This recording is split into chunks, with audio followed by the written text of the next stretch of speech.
ሰላም አለይኩም ወራህመቱላሂ ወበረካቱ። እንዴት ናችሁ ቤተሰብ? ደህና ናችሁ? በያላችሁበት ሰላማችሁ ይብዛ። ትላንትና በጣም ደስ ብሎኝ እያለቀስኩ ነው ያልኩት ሌይላ በመፈታቷ ማለት ነውና አልሐምዱሊላህ ሁላችንንም አላህ እንኳን በጤና በዚህ በዱንያ እያለን ይሄንን ነገር ለማየት አበቃንና በጣም ሰቀቅ ነበረ። የሷ ጉዳይ በሚነሳበት ጊዜ ሁሉ በጣም ሰቀቀን ነበረ የሚሰማው። ብቻ አልሐምዱሊላህ በጣም ደስ ብሎኛል። ሁላችሁም ደስ እንዳላችሁ አምናለሁ። ሆኖም ግን በሌላ ቪዲዮ ላይ ዛሬ የፋሲካ ስታለቅስ የተቀረጸ ቪዲዮ ተለቋየውና ወላሂ በጣም ነው ያዘንኩት። ሌይላ ኑርሰቦ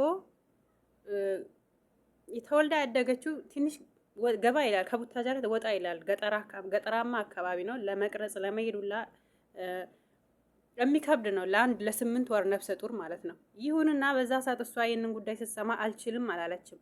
የምትችለውን በአቅሟ ልክ አድርጋለች። ዛሬ መመስገን ሲገባት እንደዚህ ኢግኖር ስትደረግ ስትገለል ሲሰበሰብ የት ነበረች ምናምን። ሌይላ እህታችን ናት፣ ፋሲካ እህታችን ናት፣ ለሁላችሁም እህታችሁ ናት።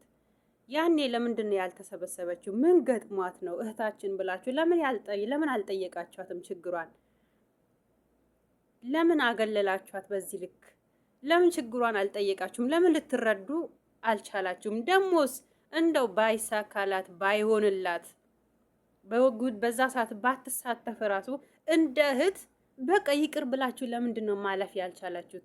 የሆነ ትልቅ ጉዳት እንዳደረሰች አይነት ነገር፣ የሆነ ትልቅ ጥፋት እንዳጠፋች አይነት ነገር አድርጋችሁ ዛሬ እሷን በዚህ ልክ ማግለል ለምን አስፈለገ? ለምን? ሁለታቸውም እህቶቻችን ናቸው። ለዚህኛዋ ስንደግፍ እችኛዋን መጣል ለምን አስፈለገ? አንዱን ወደፊት ስንስብ አንዱን ወደ ኋላ መጎተት ለምን ያስፈልጋል? ሰው የሆነ ነገር የሚያደርገው በሚችለው በአቅሙ ልክ ነው። በምትችለው በአቅሟ ልክ አድርጋ። እውነትም እናንተ አሁን እንደምታወሩት ያደረጋችሁት በዛ እኛው እኮ እንታዘባለን። እያንዳንዱን ነገር እንደናንተ ቁጭ ብለን ሚዲያ ላይ ማውራት ባንፈልግም እንታዘባችኋለን። ሁሉም ሰው ይታዘባል።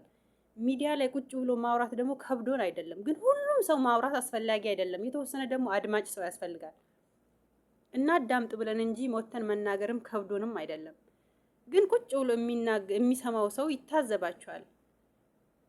ይሄን ያህል መልካምነት ያደረጋችሁት እውነት ለመልካምነት እውነት ለአላህ ብላችሁ ከሆነ እችኛው እህታችሁ ምን በደለቻችሁ?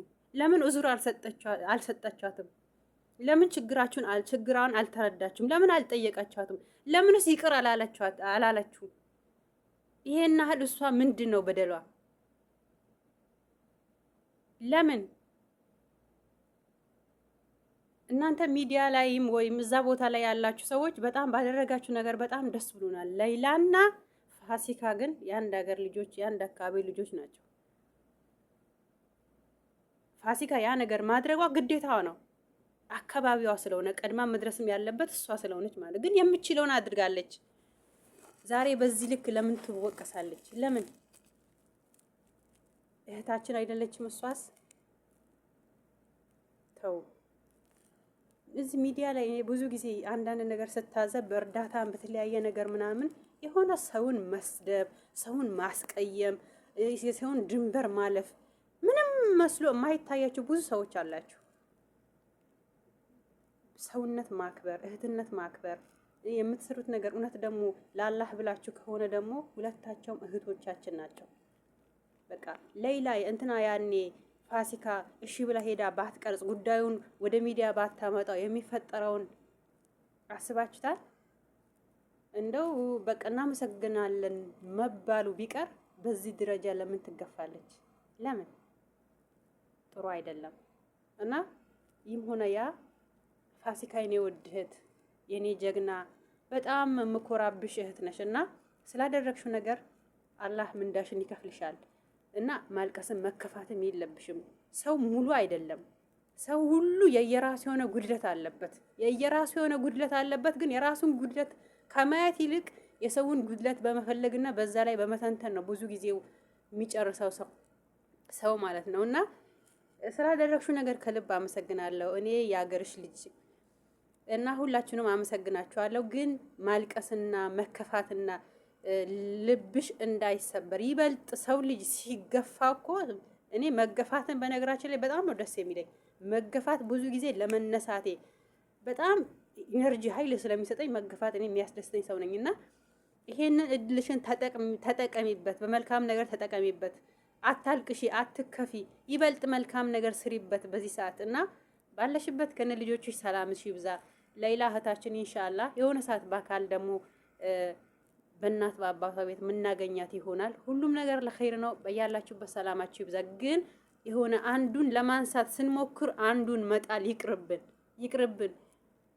ለማንም አይጠቅምም። በተለይ ደግሞ ፊት ለፊት ላይ ያላችሁ ታላላቆቻችን፣ ታላላቅ ወንድሞቻችን፣ ታላላቅ እህቶቻችን ለኛ ምንድነው የምታስተምሩን? ለኛ ምንድነው የምታስተምሩን? እኛ እኮ እናንተን መከተል እንፈልጋለን። መልካምነታችሁን መከተል እንፈልጋለን። የትኛው መልካምነታችሁን ነው ልንከተል የምንችለው? የትኛው ይቅር ባይነታችሁን ነው ልንከተል የምንችለው? ይሄንን ሁላችሁም ራሳችሁን ገምግሙ። አመሰግናለሁ።